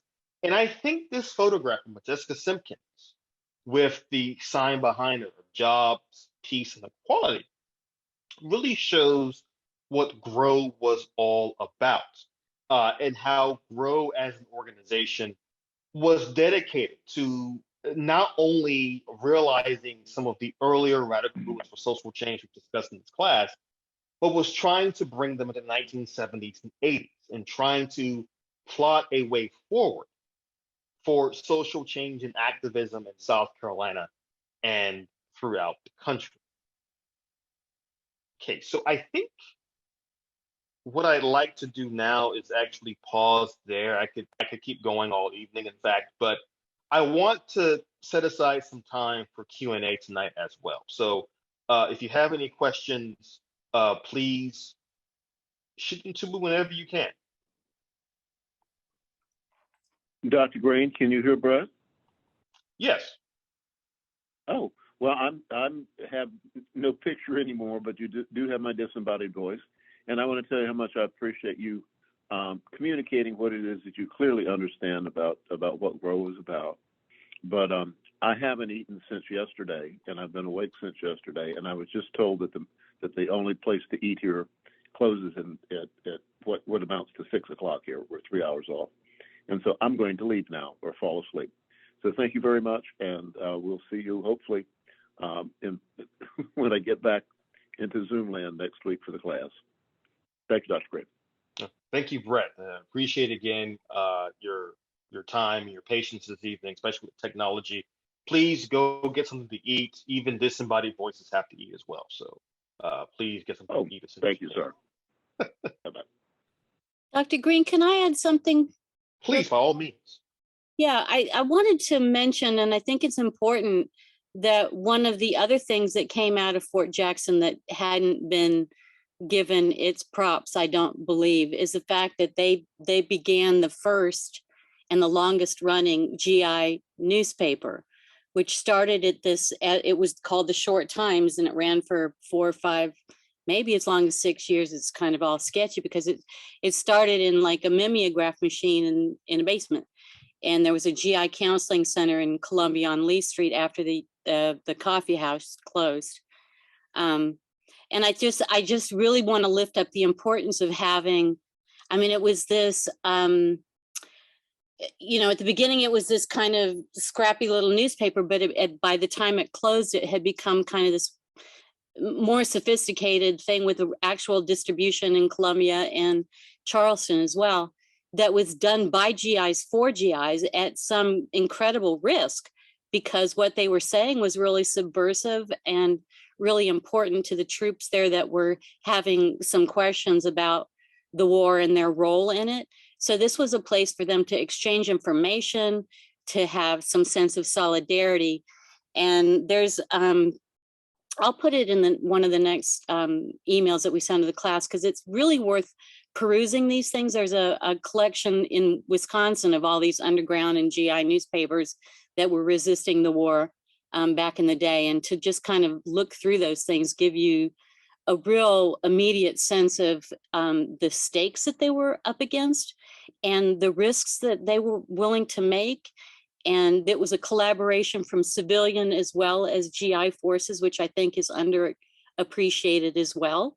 That the GIs that were fighting the war and getting, there were like people, the Quakers, and then there were like students, and there were other, conscientious objectors that were all creating this network, trying to rescue these people that were like being offered up as national fodder for this war. And I just think that we should really, again, back to the point about Short Times, I think that's what been missing in terms of, from my view, in terms of radical organizing in South Carolina specifically, but in general too, is that the importance of having an outlet of some sort that you control. Because for us to wait for the mainstream media, which is shrinking at an alarming rate, to get our message out is, you know, wasted effort. And so I really think that as we move forward as activists and people that care about the future of democracy, that it's going to be up to us to create mechanisms for, you know, beyond social media and all that, you still have to create your own content. And for South Carolina, especially, this is a very peculiar place, and things happen here that don't happen in other places. So we have to understand our history, which is what the school is about, but also just like who the players are, how did we get here? How did those people all that were making strides get run out of state, and we're still making ground for that loss? And so it's going to take some real dedication, some real forward thinking. And so, but literally be thinking about ways to get your message out, because without that, all of the stuff that you're doing is just kind of, you know, it's not effective. That's all. No, that's a great point, Becky. And I would add to that too, that I would also caution people from becoming too reliant on social media, for example, because as we've seen with Black Lives Matter, number one, that could be shut down at any time, or it can be used to track your movement. That became a problem during Occupy Wall Street back in 2011, for example. So I think to that point, this is actually a great place for us to answer this question from Katie in the chat. She asked, I know Lee Atwater talked about getting people to vote against their own interests, but I'm still confused about why a woman would lead the anti-ERA fight. Was conservative messaging that strong? So I'll answer this question in under two tracks. First, talking about Schlafly in particular, and then Schlafly's importance with the movement. So Phyllis Schlafly, when we talk about her, it's often in reference to the ERA fight, but she had been involved in conservative politics since at least the early 1950s. She had been an activist involved in the New Right. She had been in the Draft Goldwater campaign in the 60s. She was an ardent Cold Warrior as well. But by the 70s, she found her niche, which was the anti-ERA fight. Now you're asking, well, why would a woman be not only invested in this fight, but a leader of it? Well, part of what happens during the debate over the ERA is that it goes from being an argument over the rights of women in the legal system and the economy to, well, if the ERA is passed, then women will lose their special privileges in society. They'll lose being treated as ladies, so to speak. So I'll give you an example. And this actually ties into current debates about trans people in the here and now. Back in the 70s, they were saying, if the ERA is passed, what happens to gender separate bathrooms? Suddenly, we will be forced to have women and men using the same bathrooms in public places all over the place. Or this was the big argument against the ERA in the aftermath of the Vietnam War was, well, if we pass the ERA and there is an emergency draft down the road, will women be drafted alongside men to go fight and die in America's wars? These were the kinds of things that Schlafly was pointing out. She was saying that there were already numerous laws in the books that gave women equal rights in the workplace, in society writ large. Her argument was the ERA went too far, and she argued that it would take away what she referred to as the privileges that women had in society. Now, this was a powerful message for many American women. And I would have to say, just to be more specific, for many white women in particular, because when it comes to the ERA fight in the 70s, you have many Black women who are making the argument that to secure their civil rights, they have to secure it as both Black people and as women. And so in 1977, there is an International Women's Year Conference held in Houston, Texas, this massive event that includes Betty Ford, I think Rosalind Carter's there, but it also includes Shirley Chisholm. It also includes Coretta Scott King, so on and so forth. And they're all there giving their support to the ERA. Becky, do you want to add something to that as well? No, I would just like to add that Modjeska Simkins made a splash there, because there was like these people that showed up that were whatever was going on. They might have been Birchers, but of that ilk. They showed up at the convention center where they were meeting in Houston. And again, Modjeska with her mimeograph machine in the middle of the conference was, she was making copies of this thing, trying to shut their effort down, printed on these pink sheets of paper. And they did, they shut them down. And I digress, but I just thought that was a moment that Modjeska kind of showed her inimicable style. Well, and I'm glad you mentioned Modjeska, because if you look at this through the lens of folks like Modjeska Simkins and other longtime activists, for them, it was simply a matter of the ERA is the natural extension of what we've been fighting for so long. But for folks like Phyllis Schlafly and those in the New Right, what they saw was the ERA was a natural extension of what we've been fighting against for so long. And so that's why they felt it was such an important fight to win. And in many ways, the ERA fight really shows how the tide had turned politically in the country. That in like 1972, folks kind of assumed the ERA had passed. By 1982, the effort to pass the ERA had stalled and had effectively failed. Again, in large part to Schlafly's messaging, in large part to her leadership in the movement, but also because she was able to tap into lingering fears about gender relations in American society. It's also worth noting that the 1970s is really the beginning of the modern era of the LGBTQ movement, which we'll talk more about in detail next week. And so some of Schlafly's allies are saying, if you support the ERA, you're giving space to LGBTQ activists, you're giving space for all these gender norms to be upended in ways that we can't possibly want or comprehend. And so you have to remember, all these things are happening simultaneously, and it helps to explain why Schlafly is so powerful. And I just have to give a plug. My dissertation advisor, Marjorie Sproul, has written one of the essential books on the ERA fight. I'll put a link to it in the chat. It's called Divided We Stand, The Battle Over Women's Rights and Family Values That Polarized American Politics. And I'll put a link to the book in the chat as well. But that's a great question. And I think this is let's go ahead, please. Yeah, let me just add to that I heard an NPR piece just yesterday or the day before that was talking about this resurgence of abortion pushback, or and to me, the question of why a woman would vote against their best interest is the question, right? And I think that I appreciate you asking.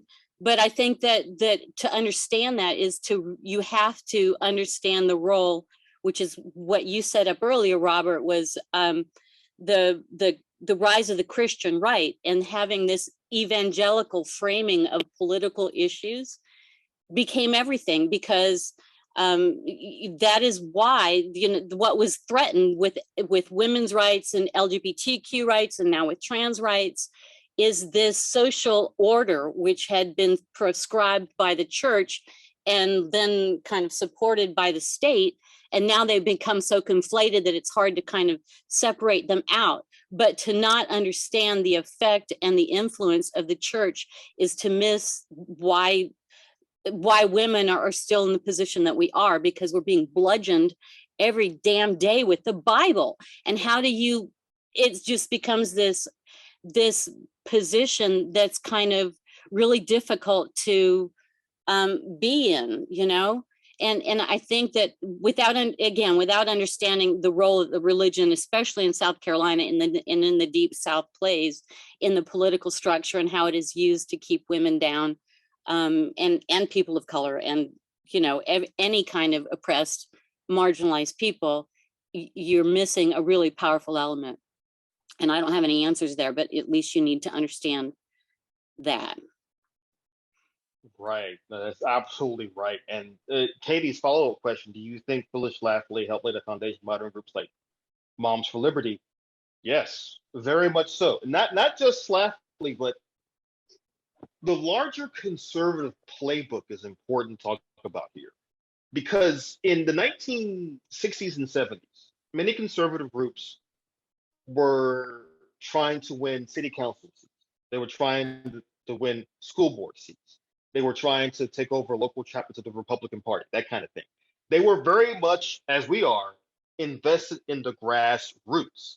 And Moms for Liberty is another example of this, how they're taking these local issues and tying them to these national struggles. So, for example, the current debate over critical race theory, the current debate over K through 12 education in regards to the history of education and the like, these things again are all tied together because the conservative right sees it as part of a much larger struggle for the future of the country.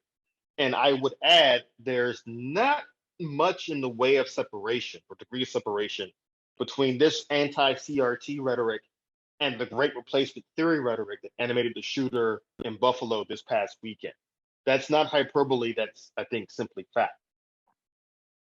Celine, do you have a question? I see your virtual hand is raised. I didn't have a question so much as I just wanted to elaborate more on what Becky Robbins was saying about the influence of evangelicals and even some Catholics who had rallied. Phyllis Schlafly actually was ambitious and interested in politics even early on. She ran for Congress in 1952. She campaigned against communism shortly thereafter. She was very much reacting to, they were all reacting to progress. It's this desire to preserve the status quo because of the idea, some panic that if new people start getting rights, that everything we know as we know it is going to change. And we still have that view today, like collectively, especially white people, straight people, anybody who hasn't felt marginalized before. Like they're all invested in this idea of what America was founded on, and what they mean is white Christianity. And so it's hard to imagine, like she was saying, why anyone would fight against what we would see as progress. And some would say that the early feminist movements are what allowed Phyllis Schlafly to go to college and run for Congress and things like that in the first place. But it's this idea that a certain way, and we have to fight to maintain that because the unknown is scary, and it's ridiculous. I'm done. Like, no, that's that's a great point. I'm glad you raised those issues because that's really getting to the heart of the matter here. We're talking about Schlafly and the anti-ERA fight. Joseph Tolliver has a really good question too. Who do you think is winning the battle of getting the message out? The majority of radio, newspapers, etc., controlled by the right. Who sets the agenda? Well, that's a really good question. I would certainly say I think there are a multitude of ways to answer this question. For one, thinking about the media itself as being an actor in some of these debates, I think it's important to note that we want to think of the media as being always neutral, fair, down the middle. That's never really been the case. For example, I wrote a book chapter for an edited collection called Journalism and Jim Crow. It came out last year. That really explores how Southern newspapers in the 19th century and 20th century really supported Jim Crow segregation through their articles, their editorials, their op-eds, and so forth. That's a really powerful force to have to go up against. And I think the problem right now is that the agenda is certainly not being set by people who are devoted to freedom or justice for all. And many times it's being set by folks who are simply interested in the bottom line and making money off of their reporting and the like. This is why I think Becky's comment earlier about the demise of local newspapers is really important, because local newspapers are the places where a lot of these stories are first developed, first explored, and without those, it becomes increasingly difficult to cut through the noise of 24-hour cable news and the like. You're seeing this in other ways too. Across the country, many local news programs are actually being partly produced by Sinclair Broadcasting, which is a right-wing organization that carefully shapes opinion and news coverage by presenting stories a certain way. So, for example, with Hurricane Katrina, you think about how during that incident, they were referring to Black people living in New Orleans as looters or refugees, that kind of thing. Whereas they said that white New Orleans residents were just foraging for items, right? These are the kinds of things that we're up against. That it is partly about setting the agenda, but it's also about how language can be used rather easily to instill certain ideas about how society should work. I think again, I think Daniel somewhere is probably thinking about this question too, in terms of of Antonio Gramsci's work on media and how you create a system of knowledge and information that can get beyond who sets the agenda. But you're right, the agenda is being set by individuals who are not really interested in the kind of progress we're talking about this evening. You look at the growth of Fox News, look at the growth of News One, look at the growth of other news channels that are not only 24-hour cable news, but also present a certain vision of American society. Again, I keep mentioning replacement theory. If you watch Tucker Carlson's show, his show is on a prominent primetime network, and it presents these great replacement theory ideas. He essentially made a fringe right-wing idea, people of color replacing white people in Europe and the US, made it mainstream. That's the kind of effort we're really up against here. And that's why it's so incredibly dangerous. See, another question from Baba Derek. Should we consider the role of Billy Graham as the person who brought together the fundamentalist evangelical ideologies which had different beginnings? To an extent, you could think of Billy Graham playing that role, especially in the 50s and 60s, as he becomes one of the prominent evangelical forces in the country. But I think it's also important to note that folks like Jerry Falwell really took that and ran with the ball in the 70s and 80s, especially as Falwell had the foresight to really work with folks from the Mormon community, from the Catholic community on issues like abortion, the ERA, and the like. So Billy Graham is certainly, I think, an integral part of that story, but it really kicks up another notch with Jerry Falwell, with Franklin Graham, Billy Graham's son, and so on and so forth. Okay. All right. Okay, so we have hit 8:29 in the brief time we have left. I just want to first thank everyone for coming to tonight's class. Again, without you guys, Justice Simkins School would not exist. So thank you for your support. And I want to remind folks that our next class will get a bit deeper into some of the contemporary issues about LGBTQ rights, about organizing in the Deep South in very recent past and in the here and now. But above all, what we're seeing in this class is many of these issues we're talking about are not issues that have gone away. And in fact, they are issues that will be with us for many years to come. But I am heartened by the fact that men and women like yourselves are on the front lines, fighting the good fight, fighting to make a better tomorrow. So on that note, thank you once again. Have a great evening. Please make sure to eat, and I will see you all next time. Until then, keep the faith.